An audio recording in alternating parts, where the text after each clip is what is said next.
Ke siapa? Mang Im. Pak Haji. Mangga Pak Haji Khairon. Mangga Pak Haji Khairon. Iya. Assalamualaikum warahmatullahi wabarakatuh. Waalaikumsalam warahmatullahi wabarakatuh. Alhamdulillah diberi atas kesempatannya. Mohon maaf sebelumnya guru besar saya Buya Mustakur Yasin Ibrahim. Ternyata setelah kita mengungkapkan pikiran-pikiran selama di dalam pengajian saya kepada Buya Sakur, saya kali ini baru menyatakan bahwa yang namanya Buya Sakur itu adalah orang yang betul-betul mengajak manusia untuk berpikir.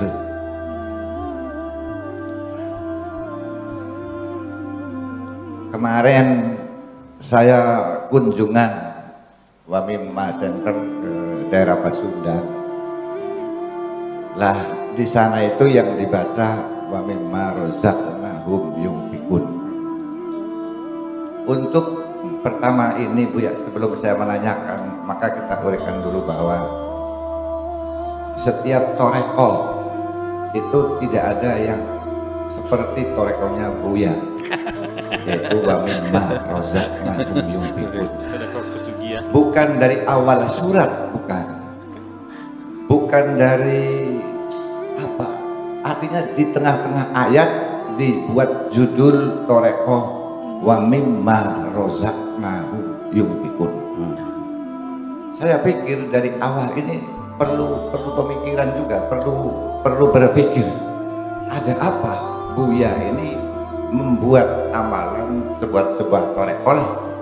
Oh awalnya wa mimma rozaqnahum yunfikun, enggak dari awal ayat, dari tengah-tengah ayat.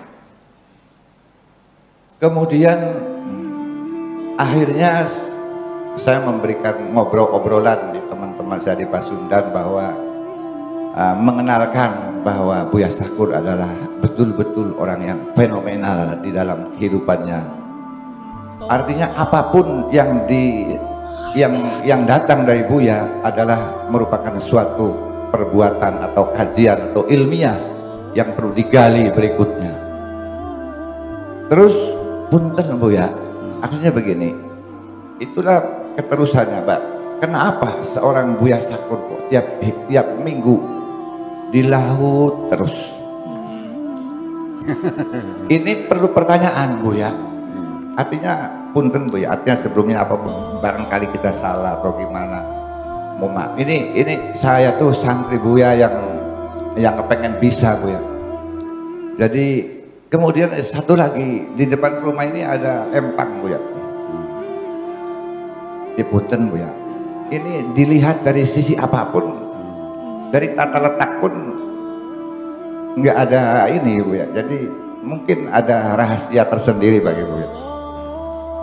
Banyak sekali kehidupan Buya yang betul-betul menggugah pemikiran bangsa Indonesia. Ketika bangsa Indonesia mau berpikir, saya mau mengungkapkannya itu dari sisi mana dulu sangat susah Buya. Jadi kalau mengungkapkan Wamima rozaqnahum, iya, jadi untuk sekian kalinya mohon doanya Buya, mudah-mudahan kunjungan Wamima ini bisa mengenal lebih jauh tentang Wamima. Insya Allah nanti saya belajar lagi ke Buya, dan setiap kunjungan saya bacakan satu ayat. Itu pun saya belum ijazah dengan kajiannya dari Buya. Dengan hasil pemikiran saya sendiri, saya memang ini ada apa sebetulnya? Oh, wa mimma rozaqnahum yunfikun. Di sana itu saya kaji itu luar biasa Buya artinya. Lah barangkali ini apa uraian saya itu tidak sesuai dengan judul gelombang cinta. Mungkin juga ini juga kehidupan sama Buya. Jadi untuk berikutnya mohon dijelaskan. Pada akhirnya saya dengan pimpinan Ketua Wamima dengan Kiai Hadi Shihab Nanti juga mudah-mudahan akan kemana-mana setiap minggu. Doanya moga-moga sehat dan bermanfaat ya. Kurang lebihnya itu aja dulu. Assalamualaikum warahmatullahi wabarakatuh. Waalaikumsalam warahmatullahi wabarakatuh. Tentang torikotnya Buya. Iya. Wa mimma razaqna. Begini, saya belum mendeklarasikan torekot. Iya. Ya. Dan saya tidak bertorekot. Kalau mau nanya sementara torekot apa ya? Torekot Muhammadiyah lah. Muhammad. Karena bagi saya, sebelum saya membimbing orang, pertama orang terus melek dulu. Nah, bagaimana saya bisa membimbing orang dalam keadaan buta? Kan tersandung-sandung. Makanya saya lebih memprioritaskan pendekatan-pendekatan rasional supaya melek dulu. Nah, kalau sudah melek kan enak, dikasih peta bisa dibaca. Saya tunjuk sana tunjuk sini dia tahu. Nah, kalau orangnya buta gimana? Jadi pendekatan itu melalui rasional dulu. Tetapi kalau rekod yang biasa saya lihat di mana-mana itu langsung dengan mumarosa, dengan muadhabah, dengan mulazamah, banyak sekali itu mujahadah. Itu langsung dipraktekkan. Ya memang iya dalam belajar bahasa itu kita jangan belajar grammar dulu, mampet nantinya. Belajarnya ngomong. Sekarang akan orang belajar bahasa. Kita bisa bahasa Indonesia kan? Anda bagaimana belajar bahasa? Kan ngomong dulu, bergaul dulu. Baru nanti grammar itu hanya mengidentifikasi kaidah-kaidah umumnya aja. Loh, kenapa kita belajar bahasa kok grammar dulu? Salah siapa? Kamu bisa ngomong bahasa Indonesia, grammar dulu, ngomong dulu. Ngomong dulu. Dan bahasa itu kan paling gampang, hanya 3 kaidahnya. Semua orang bisa. Dengarkan baik-baik, ingatkan baik-baik, dan tirukan baik-baik, selesai. Apa aja? Dengar baik-baik, Baik, ingat baik-baik, dan tirukan. udah anta mahir. 3M lah. Iya. Jangan nyangkal. Ya, dan ikuti apa? Jangan ngarang sendiri bahasa itu, kita mengikuti alat komunikasi yang dipakai orang itu. Kalau tulisannya B-O-O-K bacanya book. Kalau G-O-O-D bacanya good. Tapi kalau B-L-O-O-D bacanya blood. Jangan ngelawan, sudah. Ikuti aja. Bahwa huruf itu hanya simbol kok. Terserah gue bacanya. Oh, dibaca cut bisa. Ya, dibaca bat bisa. Tapi dihafal bacanya university. Tapi kalau di awal lagi unknown, unpredictable, kok bisa bacanya A, ya nggak ada urusan, sudah baca gitu aja kok. Orang Inggris bilangnya captain, tulisannya kaptain, nggak ada F-nya kok, ya udah jangan ngelawan, sudah bacanya captain. Terus mana? Jadi dengarkan baik-baik, ingat baik-baik, tirukan baik-baik, udah anda bertimbang. Iya. Nah, jadi artinya bahwa jangan memaksakan bahwa sehat dibaca C, champion, yang nggak ada, dan champion bukan chemical tapi chemical, terus melawan gitu. Karena persoalannya. Nah itu bahasa. Lalu kemudian yang jadi persoalan, jadi kalau thariqah bahasa ya langsung bisa, tapi dalam masalah yang ruhaniyat, masalah spiritual, ini saya penuh kehati-hatian, kan gitu. Makanya seringkali ketika kita ajak ke hutan dulu ya, pada awal saya ikut ke hutan 40 hari suruh puasa, saya juga puasa dulu mah. Sekarang ya sudah nggak mampu lagi saya mengikutinya, kan gitu. Karena bagaimanapun bahwa Anda belum punya detektor mana yang hak, mana yang batil. Mungkinkah setan datang mengaku Tuhan? Dan banyak orang yang terjerumus. Kenapa? Karena dia menjelajah di wilayah yang rawan itu tanpa guru. Makanya dikatakan man ta'allama bi ghairi syaikhin fa syaikhuhu syaitan. Siapa yang belajar ilmu rohani tanpa guru ya bisa saja gurunya setan. Nabi Ibrahim aja didatangi setan, aku Tuhan kok. Iya, ana rabbuka ahlaltu lakal muharramat. Aku Tuhanmu. Mulai hari ini semua yang haram menjadi halal buat kamu. Gila-gila enggak? Nabi Ibrahim mesti cerdas otaknya, nggak mungkin begini. Ini setan, ambil batu dilemparin. Sampai sekarang kita napak tilas kalau naik haji ada jamarah, ada balang jumrah itu. Seperti itu. Nah, jadi artinya kemudian apa jadi wamiman? Nah, wamiman itu kenapa kok tengah-tengah? Ya memang itu kan dari surat apa? Al-Baqarah, alladzina yu'minuna bil ghaibi. Ini kan Allah menjelaskan orang bertakwa itu apa sih? Dzalikal kitabu la raiba fi. Di dalam Al-Qur'an tidak ada sedikit pun keraguan. Hudan lil muttaqin, as guide of life, untuk orang-orang yang bertakwa. Seperti apa orang bertakwa itu? Alladzina yu'minuna bil ghaibi, yang punya visi dan misi, punya ideologi, punya target, punya gagasan. Ya, yu'minuna bil ghaibi itu kan yu'minuna billah. Ya di tafsir-tafsir gaib itu neraka, surga, malaikat. Ya itu mah bukan ghaib, itu mah ghaib. Ada. Ghaibun dengan ghaibun itu beda, Kang Syukran.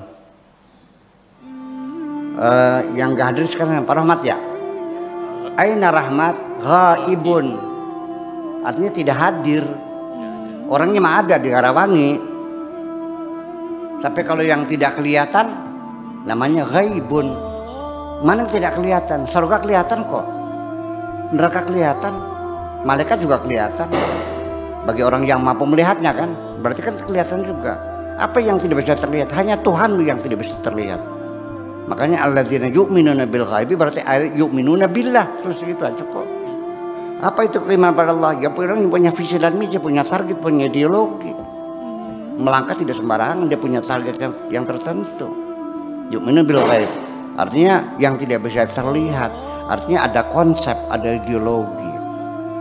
Sekarang begini, sholat itu kan konsep, nggak bisa dilihat. Yang Anda lihat itu bukan sholat, orang yang melakukan Gerakan sholat. ketika orang itu selesai sholatnya, kelihatan nggak sholatnya? Yang nggak ada kan itu konsep. Ini persoalannya. Satu, kemudian alladzina yu'minuna bil ghaibi wa yuqimuna sholat, membangun komunikasi yang intensif dengan masyarakat sekitarnya. Sehari ketemu 5 kali, setiap minggu rapat mingguan, betul nggak? Setiap tahun ada rapat tahunan, ada lagi rapat internasional. Itu kan bukan komunikasi. Kemudian wamima dan orangnya dermawan, berbagi-bagi rezeki. Saya nggak yakin ada orang medit bertakwa, nggak percaya. Nah makanya Anda harus tahu bahwa inti dari pelajaran sampaikan satu, jangan menyimpan dendam dan kebencian kepada siapapun.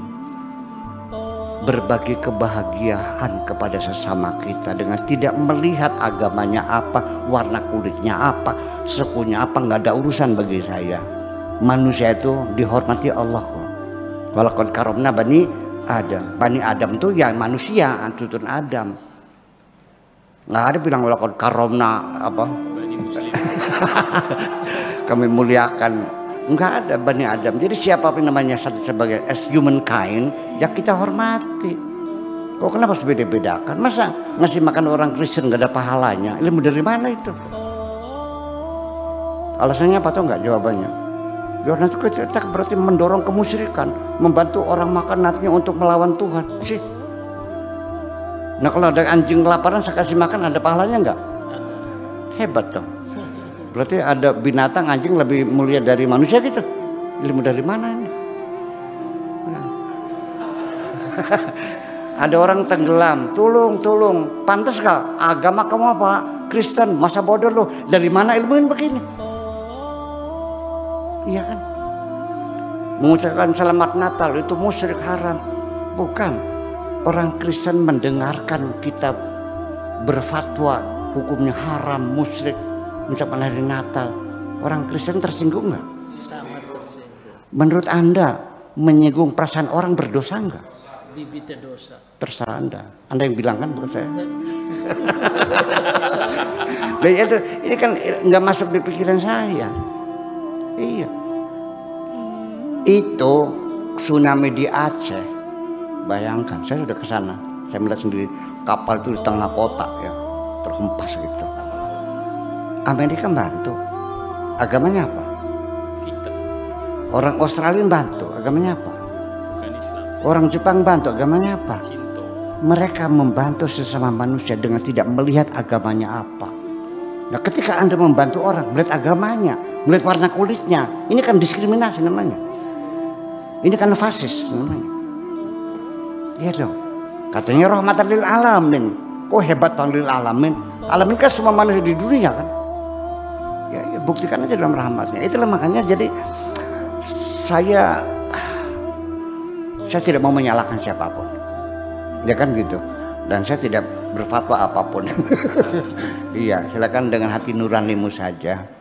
Hanya pesan saya, jangan menyimpan dendam, jangan ada kebencian kepada siapapun, jangan ada membenci orang karena warna kulitnya hitam kok, jangan membenci karena orang agamanya lain, jangan membenci orang yang partainya lain. Urusannya apa? Itu satu.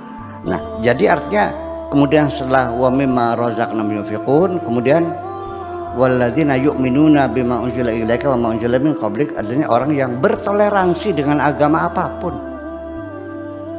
Dan yang keenam adalah orang yang wabil akhiratihum yuqinun, orang yang punya program jangka panjang sampai hari akhirat.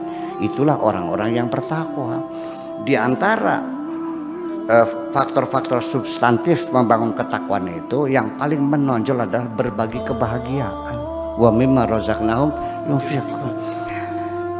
Kita akan merasakan kebahagiaan setelah kita membagi kebahagiaan orang yang susah, ngasih makan orang susah, kita ngasih makan orang yang kelaparan, kita mendidik orang yang bodoh.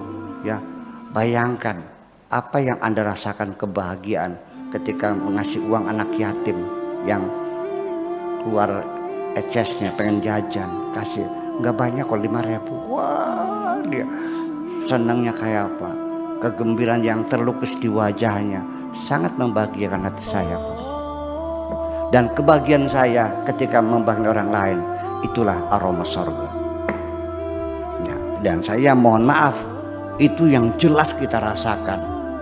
Dalam artian saya tidak mengingkari Anda berzikir mendapatkan ketenangan jiwa. Ala bidzikrillahi tatma'innul qulub. Betul, tapi buktikan ketenangan apa yang kau capai setelah berzikir berhari-hari itu. Lebih efektif berbuat kebaikan ini. Jadi zikir situ artinya mengingat Allah. Dengan bukan itu namanya wirid namanya, bukan zikir. Nah, jadi kalau thariqah itu kan wirid-wiridannya kan gitu. Kita kan berzikir itu ingat sama Allah, ingat sama majikan, kita sama-sama makhluknya, kita sama-sama disayangnya kan begitu. Nah, itulah makanya wa mimma itu kita ini. Kemudian kenapa di laut?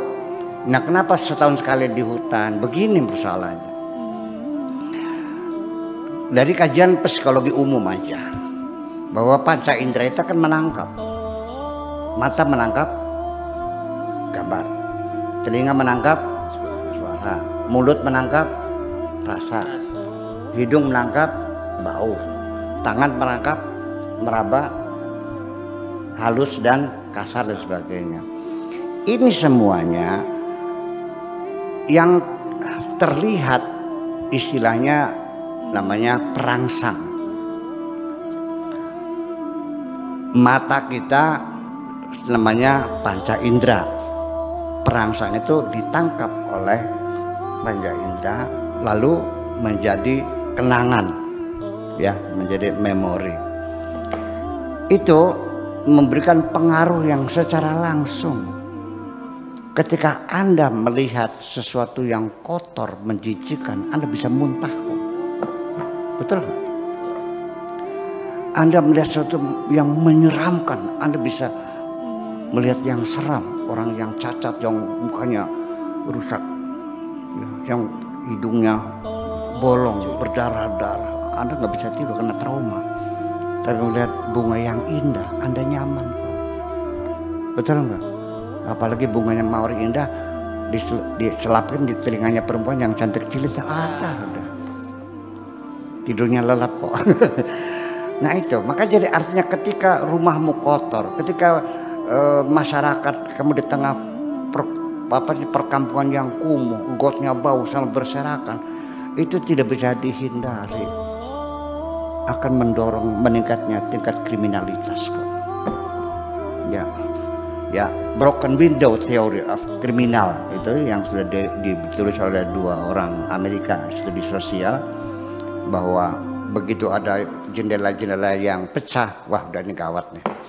Udah, berarti pertanda kriminalitasnya sangat tinggi sekali.